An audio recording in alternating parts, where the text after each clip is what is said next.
수도 없는 귀하신 이름 놀라우신 이름 참되신 이름 우리 주 예수 주 예수 이름 내가 생각할 때 내 마음속에 기쁨 넘치네 우리의 소망 구원 되신 예수 그 이름 빌릴 때 어디 있나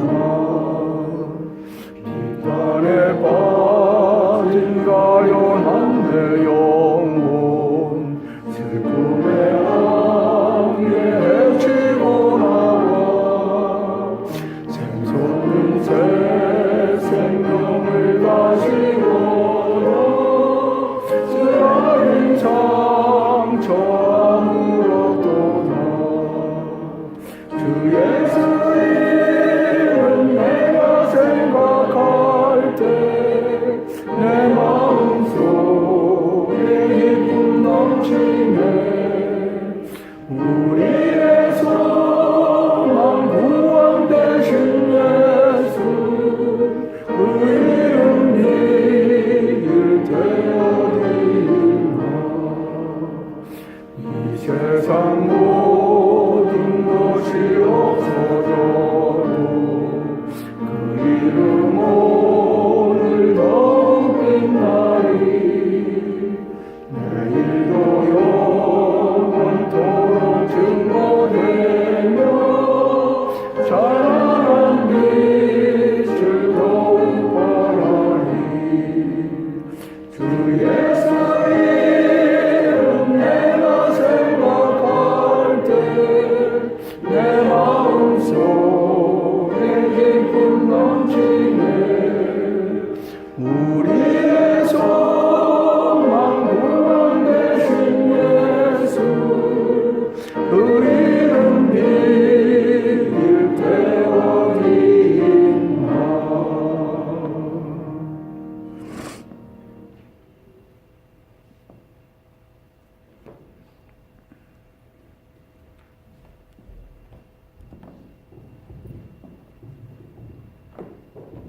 다 같이 기도 드리시겠습니다. 할렐루야. 하늘에 계신 우리 아버지 감사합니다. 안식일 첫 시간을 저희들에게 교회로 올 수 있도록 또 이 생명을 주시고 또 하나님 사랑하는 마음 또 경건한 마음을 주셔서 감사합니다. 육체의 질병으로 또 마음의 상처를 받아서 이 자리에 나오지 못한 주님의 자녀들 하나님께서 어루만져 주시고 속히 회복해서 함께 예배를 드리는 기쁨을 누릴 수 있도록 은혜 내려 주시옵소서.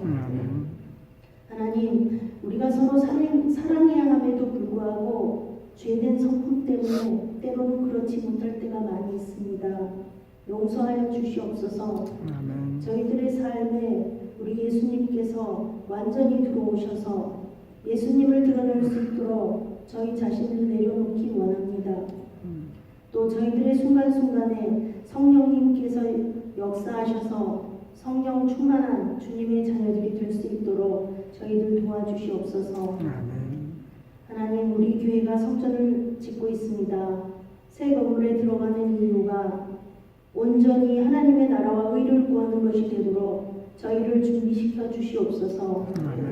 하나님의 명령을 온전히 수행하는 저희들 되게 도와주시옵소서. 오늘 목사님 말씀 주실 때에 듣는 저희들 마음을 열어서 성령 충만한 시간 될 수 있도록 허락하여 주시옵소서. 지금은 처음 시간이 오니 마치는 시간까지 신령과 진정의 예배가 될 수 있도록 저희들 각 사람에게 은혜 내려 주실 줄로 믿사오며 우리 주 예수님의 이름으로 기도드리옵나이다. 아멘.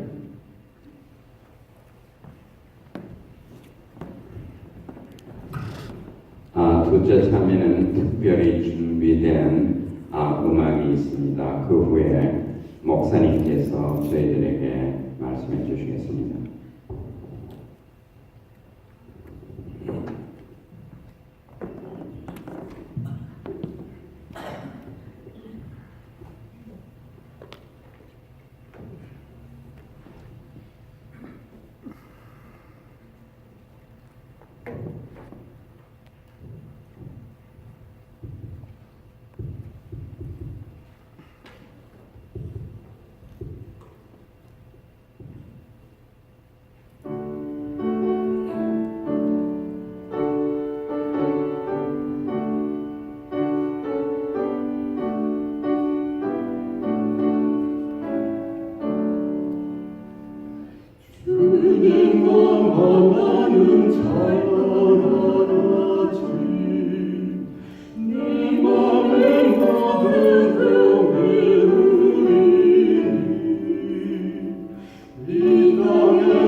노병은 죽지 않는다.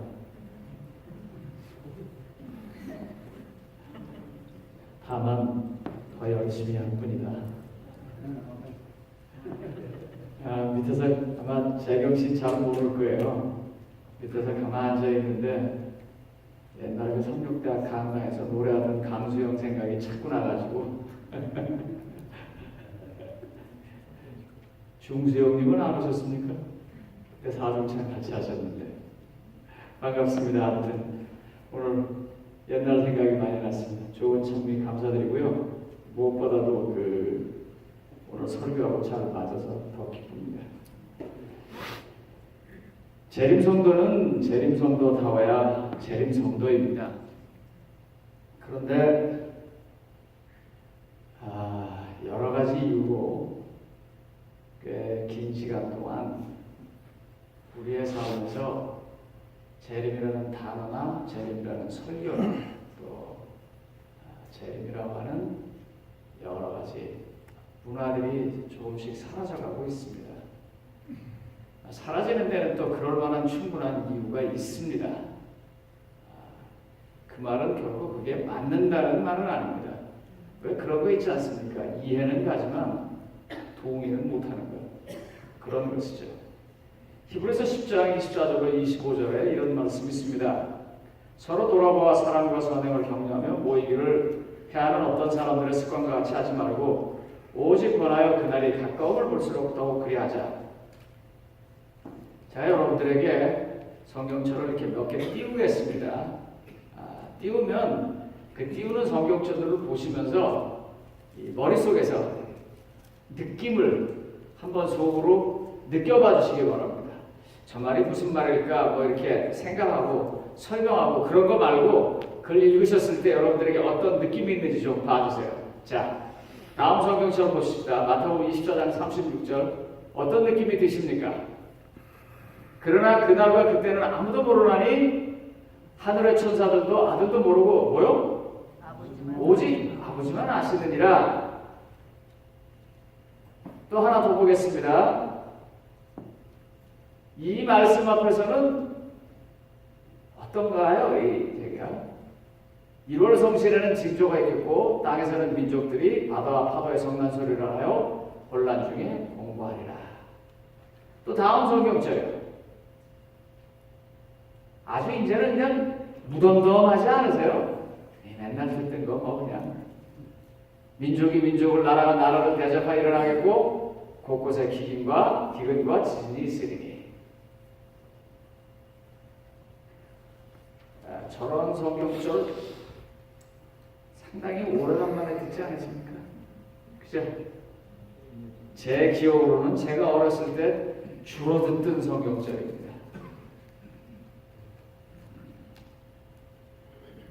제가 방문 가서 잠깐 말씀드렸습니다만 이게 세상이 하도 악해지고 또 이제 악해진 게 보편화돼 가지고 무뎌져서 잘 이해를 못하실 것 같습니다. 그래서 제가 가슴 아픈 얘기를 하나 좀 하겠습니다. 북한의 그 수용소에서 생활하다가 나온 분이 CNN과의 인터뷰에서 한 얘기입니다. 북한의 감옥에 있는 여자들은 간수들에 의해서 성적으로 폭행을 당하고 자식을 낳으면 그 자식을 거기서 기르는 개한테 준대요. 그 영유아를. 그리고 그 여자는 돌로 쳐 죽인답니다. 그 같이 사는 죄수들이.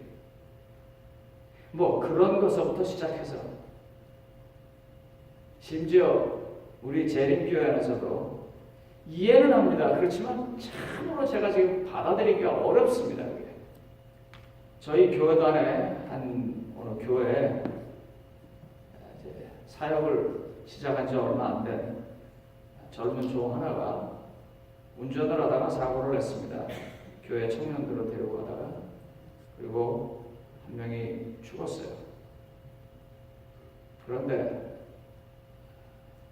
아마 그 보험 문제가 그 전날 우리 그 주님의 종이 아이들을 케어하고 또 같이 지내느라고 잠을 좀 못 잤대요. 그래서 졸다 운전해서 그렇게 됐대요. 그래서 그 졸은 것을 책임을 물어서 보험이 다 나오지 않고 당연히 이거는 형사적으로 처벌을 받고 또 교회 그 이제 돌아가신 분의 가족이 이 목회자를 개인적으로 또 고소를 했습니다. 아마 그래야 뭐 보험에 관련된 일들이 더 어떤 결정이 되는 것 같아서. 예전에는 생각이 곤란한 일들입니다. 교회 아니고 교회 바뀌고 예전에 어떻게 그럴 수가 있나 하는 그런 것들이 지금은 그냥 되어지고 있습니다. 여러분 아시죠? 제가 여기서 동성애에 대해서 함부로 설교하기 어렵다는 거 아시죠? 이미 이제 그런 것에 대해서는 우리가 어떻게 믿든지 상관없이 이 나라의 제도가 하고 못하는 것을 정해놓고 과거의 우리의 기준을 적용하기 어렵게 만들어놨습니다. 우리 사는 게 굉장히 어려운데요. 그냥 옛날에도 그렇게 어려웠으니까 지금도 또 어려운 거야 그러고 넘어가는 사람들이 있습니다. 그렇지만 그렇지 않아요. 하나님의 시간표는 계속해서 움직이고 이 인류의 역사는 하나님께서 말씀하신 것으로 우리가 인정하든지 인정하지 않든지 계속해서 가고 있습니다. 그러면 이런 상황에서 우리가 우리의 소명과 사명을 잃어버리지 않고 어떻게 하면 살 수 있을까요? 재림성도다워야 한다는 말은 바로 오늘 설교의 목표점입니다. 먼저 그래서 여러분들하고 성경 공부를 좀 하겠습니다. 재림이 하기는 하는 겁니까? 재림 설교가 없어지는 가장 중요했던 이유 중에 하나가 뭐냐면 과거에 재림의 시점을 잡고 그 시점이 매우 가까울 것이라고 그러고 그런 것들이 어떤 사건이 하나씩 일어날 때마다 그걸 증거로 냈습니다. 예를 들면 지진이 나면 그러니까 예수님 온다. 태풍이 일어나면 그러니까 예수님 온다. 그런다 할 때 이 지진과 태풍과 재난들이 계속 일어났음에도 불구하고 아무 일도 일어나지 않으니까 이제는 그런 일이 일어날 때 그 말을 하기가 좀 난감하게 됐습니다. 그러면서 사람들이 어느샌가 머릿속에서 재림이 정말 일어날 일인가? 재림이 분명히 있는가? 제가 저 멀리서부터 시작을 하겠습니다, 여러분. 제가 이러는 건 굉장히 의도적이라고 생각하십시오. 아주 멀리서부터라고 했습니다. 첫 번째로요. 증언복음 1권 87조. 하나님의 백성들은 경고를 받아들이고 시대의 징조를 분별해야만 한다. 그리스도의 재림의 징조는 의심할 여지가 없이 명백하다 그랬어요. 제가 이거 아주 먼 거라고 했어요. 여러분들은 이 순서가 틀리셔서 죄송합니다. 여러분이 아니고 어떤 사람들은 이 순서가 틀리셔서 성경의 가장 중요한 진리를 놓치는 것 같습니다. 이건 멀리 있는 겁니다. 그 다음 거요. 사도 베드로가 이렇게 증언합니다. 주의 약속은 어떤 이에 더디다고 생각하는 것 같이 더딘 것이 아니라 뭐요? 오직 주께서 너희를 대하여 오래 참기 때문에 그러나 주의 날은 도적같이 오리라. 예수님의 수제자인 사도 베드로가 뭐라고 증언을 했냐면 예수님의 재림은 분명히 있다고 말했어요. 조금 가까워졌습니다. 다음 성경절이요. 오늘날 기독교를 세웠다고 해도 과언이 아닐 사도 바울이 그의 서신 속에서 이렇게 썼습니다. 한번 죽는 것은 사람에게 정한 것이요 그 후에는 심판이 있으리니 그러나 뭐요? 죄와 상관없이 자기를 바라는 자들에게 예수님은 두 번째 나타날 것이라고. 지금 엘렌 화이트 여사도 사도 베드로도 사도 바울도 예수님의 재림이 분명하다라고 말하고 있습니다. 그 다음은 천사들이 하는 증언입니다. 올라가실 때 제자들이 자세히 하늘을 쳐다보고 있는데 흰 옷 입은 두 사람이 천사죠. 그들 곁에 서서 이르되 갈릴리 사람들아 어찌해서 하늘을 쳐다보느냐. 다 같이 읽겠습니다. 시작. 너희 가운데서 하늘로 올려주신 이 예수는 하늘로 가심을 본 그대로 오시리라. 그대로 오시리라. 천사가 예수님의 재림이 분명하다고 증언하고 있습니다.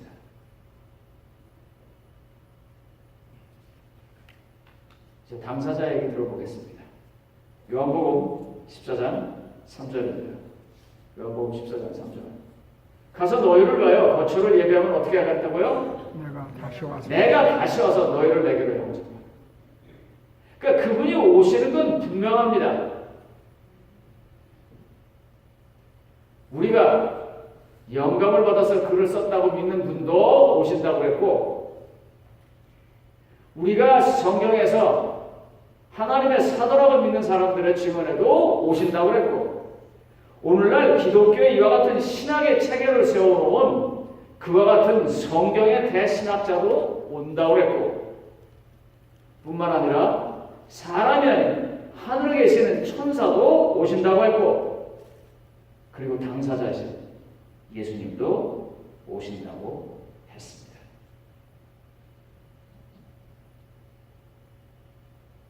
여러분들의 결론은 무엇입니까? 어떻게 하실래요? 그냥 졸리기만 하세요. 이제 우리는 둘 중 하나를 해야 돼요. 이걸 믿든지 아니면 말든지. 예수님께서 다시 오신다는 것은요, 최소한 성경을 믿고 신앙을 하는 사람이라면 반드시 믿고 자기의 삶 속에서 반드시 확신을 가져야 합니다. 자, 문제는 오는 건 확실한데 그분이 언제 올 거냐 하는 것을 왜 연구를 해야 되나요? 이게 해야 되는 건가요? 안 해도 되는 건가요? 아니면 하지 말았어야 하는 건가요? 재림의 시기를 정하는 것이 필요합니까? 재림의 시기를 정하는 것이 성경적입니까? 둘 다 노입니다. 왜냐하면 먼저 성경이 그렇게 말을 했고, 두 번째로 사람이 오늘 안 하는 걸 내일 할 거라고 생각하지 마십시오. 사람은 지가 원해야 하지 오늘도 원하는데 원치 않는데 예수님의 재림이 내일이니까 오늘은 안 하고 내일 예수님의 재림이니까 내일은 원치 않아도 하지, 그렇게 안 합니다, 사람이. 그러므로 사람에게 있어서 원하는 것으로 받아들여야지 무슨 시간을 정해서 하는 것은 의미가 없습니다. 그 다음에 세 번째로, 사람은 자기 시간을 조절할 수가 없습니다. 내가 10년 동안은 내 사업 열심히 하고 10년 동안은 내 사람 열심히 하고 10년 동안은 내 즐거움을 열심히 짓다가 내가 60이 돼서 내가 그때부터 예수님 믿어야지, 그렇게 계획을 세울 수는 있지만 그 30년이라는 시간을 보장받을 수는 없단 말입니다. 그러니까 사람에게는 시간을 정하는 어떤 이유도 어떤 근거도 없습니다. 그러므로 이런 모든 질문에 다 부정적으로 답을 해야 한다면 우리는 재림의 시간에 대해서 연구할 어떤 이유도 없습니다. 그런데 사람들이 이걸 연구를 해요. 이 구원 문제 때문에 연구를 하는 것 같아요. 제가 생각을 해봤어요. 재림을 연구할 이유가 성경에 뭐가 있겠는가 하고 참 곰곰이 생각해 봤습니다. 그런데 이유를 댄다면 딱 하나 있어요. 뭐냐면 이겁니다. 전도를 더 많이 해야 되는데 사람들에게 전도를 하는 과정에서 시간이 없다는 걸 좀 알려야 되는데 그 일을 위해서 꼭 재림의 시간을 연구하면 도움이 되지 않을까 하는 그런 생각을 해봤습니다. 그런데 별로 도움이 안 됩니다. 왜냐하면 그분이 오시는 시간과 우리가 살아가는 시간이 둘 다 우리가 모르기 때문입니다.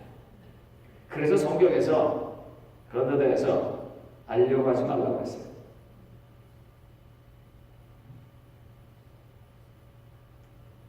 증언복음 1권 504쪽에 이렇게 얘기했습니다. 재림 신도라고 지칭하는 많은 사람들이 시기를 정해왔다. 그리스도께서 재림하실 시간이 거듭하여 정해졌으나 반복되는 실패만을 거두었다. 우리 주님께서 오시는 정확한 시간은 인간의 영역 밖에 속한 것으로 선포되었다. 뭐라고요? 인간의 영역 밖으로 선포되었다. 그러니까 하지 말라는 거랍니다. 증언복음 2권 359쪽에 다시 이렇게 말합니다. 우리의 모든 형제자매들은 주님께서 당신의 재림에 관한 약속을 성취시킬 시간이나 그분께서 특별히 중요하게 여기신 다른 어떤 약속에 대한 시간을 정하는 어떤 자들이든지 경계해야 된다고 했습니다. 그러니까 누가 와가지고요, 요번에 내가 계시록을 연구했는데, 요번에 내가 다니엘을 연구했는데, 요번에 내가 에스겔을 연구했는데, 내가 요번에 성경을 연구했는데 네가 딱 맞아하고 이게 이럴 것 같다 하고 오는 사람 있으면 뭐라고요? 그 사람 경계하란 말입니다. 조심하라는 말입니다.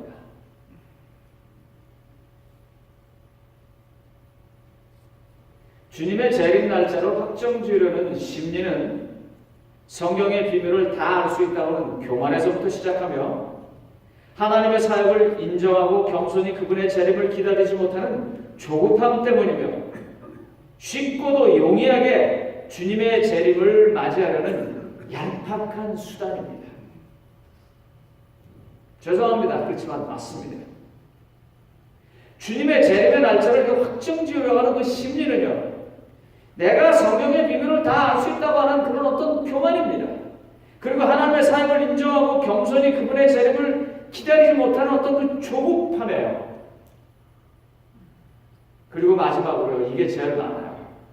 아주 쉽고 용이하게 자기 나름대로 굉장히 그 어떤 이득을 챙겨가면서 주님의 재림을 맞이하려는 얄팍한 수단입니다. 사람들은 그래서 재림의 시간을 계산하고 그렇게 살아갑니다. 제가 이걸 공부하면서 제일 힘들었던 부분은 윌리엄 밀러에 관한 부분이었습니다. 그분은 왜 그런 일을 했을까? 먼저 우리는 윌리엄 밀러가 성경을 공부하고 우리에게 상당히 많은 예언에 관한 지식과 또 빛을 전달하는 도구가 되었다는 것을 인정하셔야 합니다. 그걸 인정해야 합니다.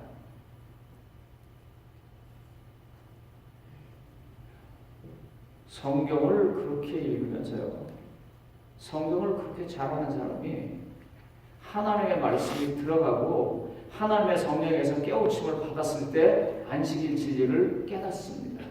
아시죠? 그 매번 읽으면서도 몰라요.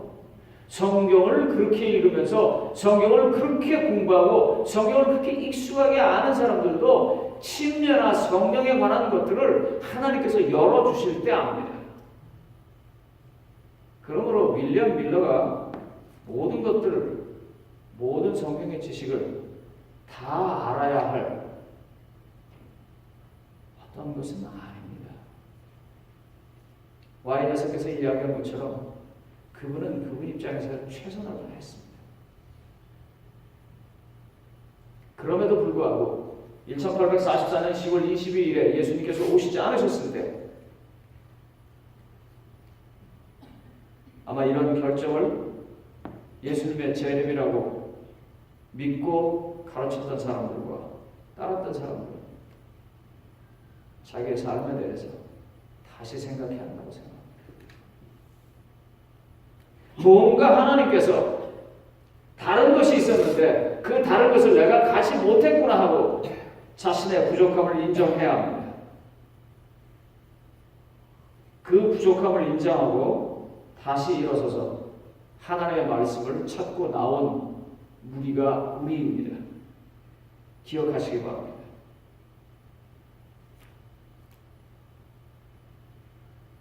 전 윌리엄 밀러가 자기의 삶을 마치면서 어떻게 이 부분을 받아들였을까 참 궁금합니다. 성경에 분명히 그렇게 나와 있음에도 불구하고 그래도 여전히 제가 이걸 공부하는 가운데 그런 주장이 하나 있었어요. 그래서 보고 웃었습니다. 뭐라냐면 그 때와 시는 모르며, 그러니까 때와 시는 몰라도 때와 시는 일이니까 달은 알 수 있지 않겠냐, 연도는 알 수 있지 않겠냐, 날짜는 모르지만 참 아예 장난 노는 것도 아니고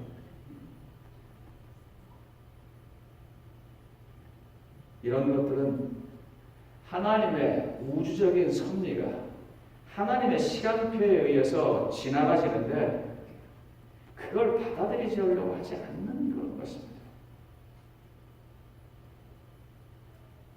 하나님께서 지금서부터 1000년 뒤에 오셔도 하나님 뜻입니다.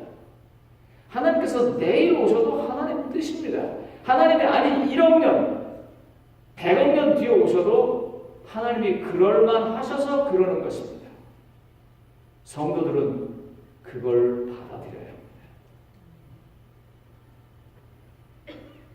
이런 일들이 이 앞전에 말한 것처럼 하나님을 향한 이 믿음의 부족의 소치인 것이 성경에 보면 딱 나옵니다. 사도행전 1장 6절로 8절에 보면은요, 이 둘이 말하는데 말의 방향이 이게 안 맞습니다. 사람들이 시간을 정하려고 하는 진심이 저기 보면 나와요. 사도행전 1장 6절에 8절에 보니까 뭐라 그랬어요? 그들이 이르되 하나님의 나라를 회복하시면 언제입니까? 그랬더니 예수님이 때와 시기는 아버지께 있고 내 고난이 아니고 니네들 고난도 아니다. 그렇게 말해요. 지금 예수님은 어디에 집중하고 계세요?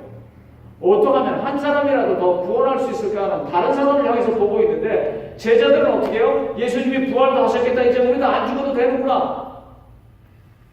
그 좋은 곳에 내가 언제 가나. 그러니까 이게 안 맞는 거예요. 이게. 대개 시간을 정하는 사람들이 저 제자들의 태도와 비슷한 경우가 많이 있습니다. 시간을 정하는 사람들의 가장 특징이 뭐냐면 우리만, 나만, 역사 속에서 시기파들, 역사 속에서 시기를 정했던 집단들이요. 다 한결같이 똑같은 게 뭐냐면 여기 오면 죽고 너희는 여기 오면 살고 여기 오지 못하는 그 어떤 사람도 죽는다는 그런 것이었습니다. 자기요. 그런데 예수님의 관심사는 자기가 아니었었습니다. 사마리아서부터 시작해서 예루살렘서부터 시작해서 땅 끝까지 복음을 전하시는데 집중하시는 예수님과 자기를 집중하는 사람들에는 대화가 되지 않는 것입니다. 주님의 의도를 알지도 못하니까 방향을 같이 할 수도 없는 것입니다. 성경은 아주 분명하게 주님이 도적이만 것처럼 언제든지 올 수 있다고 말합니다. 그러므로 성경은요, 주님이 이와 같이 오는 것을 보면서 도적을 지키듯이 항상 준비하라고 말합니다. 시간에 상관없이 하루 24시간을 예수님의 재림을 준비하는 사람으로서 살라고 하는 것입니다. 이것은 항상 이렇게 긴장해 있어라는 말이 아닙니다. 물론 그런 뜻도 되지만 그거보다 더 큰 뜻이 여기에 있습니다.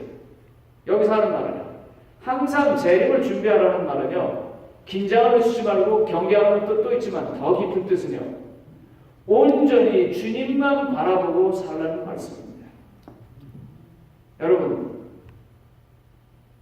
복음을 한 반지를 가지고 있는 사람은요, 누가 그 반지를 보고 이 반지 좋은 애고 이렇게 문지르고 닦고 그러면 어떨 것 같으세요?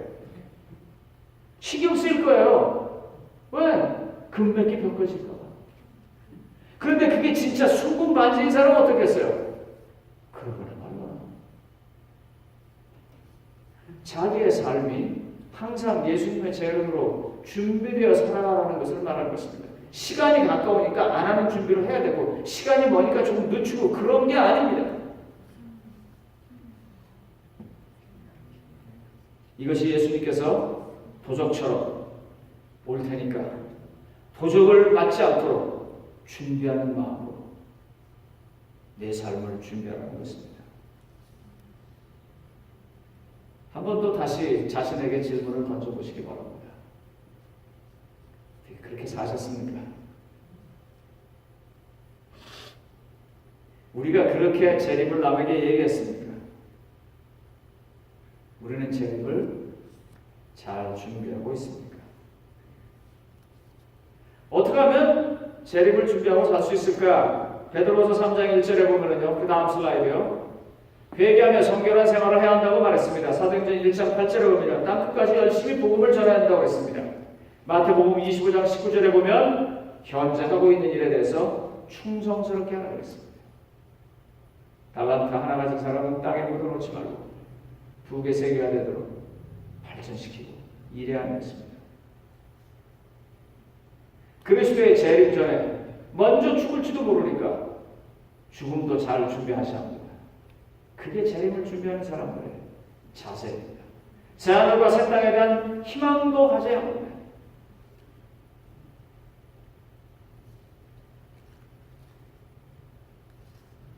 그래서 오늘 여러분들에게 성경 본문으로 히브리서 10장 24절로 25절을 적은 것입니다.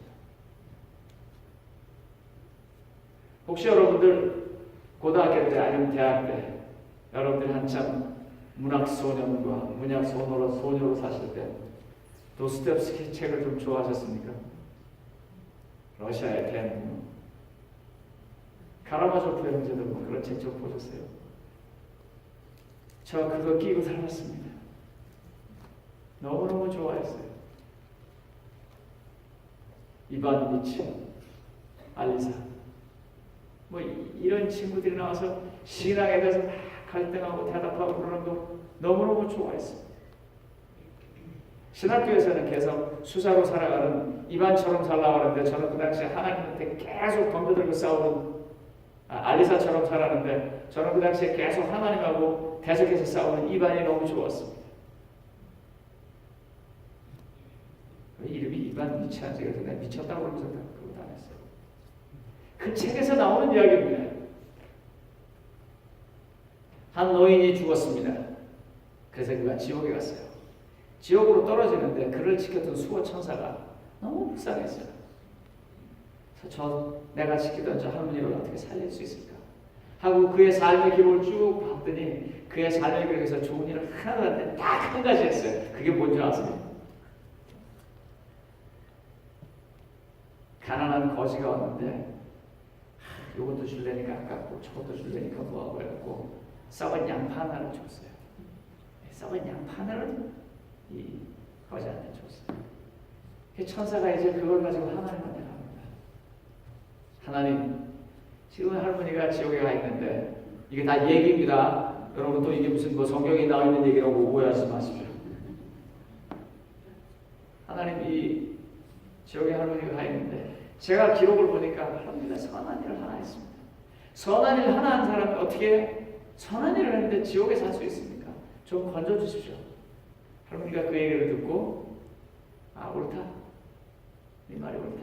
그리 너는 그 양파를 들고 가서 할머니를 데리고 지옥에서 천국을 가라. 그래서 이제 할머니를 양파로 들고 그 천사를 갔습니다. 그리고 할머니 보고 그 양파를 잡으라고 했어요. 그리고 이제 썩은 양파를 붙잡고서는 하늘로 가는 것입니다. 할머니가 올라가는 거예요. 그런데요, 그걸 본 많은 사람들이 나도 데려가 달라고 해서 할머니를 붙잡기 시작했습니다. 나도 데려가 달라고. 그때 할머니가 이렇게 말했어요. 안 돼. 내 양파야. 그랬어요. 안 돼. 내 양파야 하는 순간 그 양파는 떨어지고 그는 지옥으로 갔습니다. 이 이야기는 참 시사하는 내용이 많습니다. 이거는요. 도스토옙스키가 참 그 성경에 대해서 정통한 것 같아요. 양파는 실제 양파가 아닙니다. 양파를 물질로 보고 실제 양파로 보면 그걸 잡는 순간 다 떨어지는 것입니다. 더 문제는 그 양파를 내 양파라고 했다는 것입니다.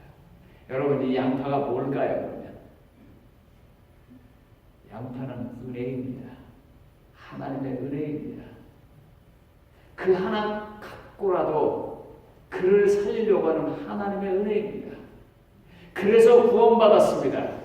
그래서 구원받을 것입니다. 그런데 말이야 내 양파하는 것처럼 나만 하는 순간 지옥으로 같이 떨어지는 것입니다. 성도님 여러분, 재림의 준비를 어떻게 하시겠습니까? 시골 생활 하신다고 저 빅토빌 루슨밸리로 들어가시겠습니까? 저 조제로 하실까요? 성결한 생활을 하시겠다고 먹고 마시는 것에 대해서 철저하게 비관처럼 사실까요? 성도님 여러분, 그런 것들도 다 중요합니다. 하지만 그것보다 더 중요한 것입니다. 히브리서 10장 24절로 25절에 서로 더불어 돌아보아 사랑과 선행을 격려하며 모이기를 피하는 어떤 사람들의 습관같이 하지 말고 오직 권하여 그날이 가까울수록 더욱 그리하자. 여러분 성경에 보면 마가복음에 두세 사람이 모이는 곳에 나도 함께하라는 말의 내용이 무슨 내용이냐면요, 서로 용서하고 그 사람을 위해서 용서를 주고받는 그 두세 사람이 모이는 곳에 하나님께서 함께 하신다고 했어요. 내일 교과 공부가 뭐예요? 예? 내일 교과 공부가 뭡니까? 서로 짐을 나눠지는 것입니다. 인생의 짐을, 삶의 짐을 나눠지는 것입니다. 그게 예수님의 재림을 준비하는 것입니다. 꼭 필요한 거는요, 굉장히 자연스럽습니다. 여러분 지금 앉아 계시는 동안 숨 쉬는 거 느끼셨습니까? 내 숨을 쉬어야지 하면서 이러고 쉬셨어요? 그렇게 안 하셨어요. 자연스러운 거예요. 예수님의 재림은 이렇게 자연스럽게 해야 합니다. 그래서 도적이 언제 올지 모르니까 24시간 경계하라는 말하면요, 24시간 그렇게 하는 거는요, 그건 그의 라이프 패턴이고 스타일이고 습관입니다. 갑자기 하다 안 하는 게 아니에요. 그 늘상 하는 것입니다. 걸어갔을 때 뭘 느끼세요? 그냥 걸어가시잖아요. 자연스러운 삶은 느끼지 아니하고 24시간 그냥 합니다. 예수님께서 우리에게 있는 것, 우리와 함께하는 것, 그래서 우리의 주인이 되는 것이 24시간 자연스럽게 되는 것이 예수님의 재림을 준비하는 것입니다. 그렇게 사셔야지, 그렇게 사셔야지 하늘나라에 가서 낯설지 않습니다. 아시죠, 여러분? 한국에서 한다 미국에 처음 와서 어떠셨어요? 참 난감하고 낯설 때가 한두 번이 아니었잖아요. 이제 요새 또 미국에서 한참 사니까 거꾸로 한국 가면 또 어떠세요? 한국 사람들 말 되게 다 줄여가지고 무슨 말인지 하나도 모르겠어요. 이렇게 하늘나라에서 낯서시면 어떡하시겠어요? 주님을 딱 보는 순간, 아이고 저분이구나, 저분이 내 아버지구나. 왜요? 나랑 비슷하게 생겼으니까요. 그런 삶은 축복이, 그런 준비가 우리 성도님들에게 다 있기를 바라고 말씀을 마치겠습니다. 아멘.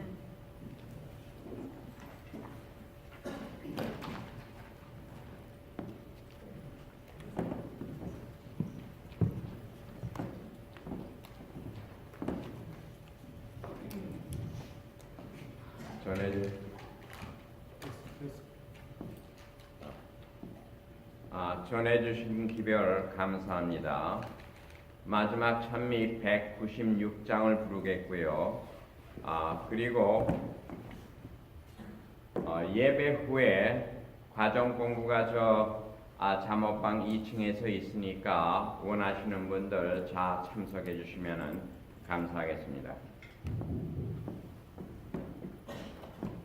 Yeah.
아버지 하나님, 우리의 뜻과 생각이 무엇인지 다 아시는 아버지 하나님, 우리 속에 진심으로 주 예수 속해 오시옵소서.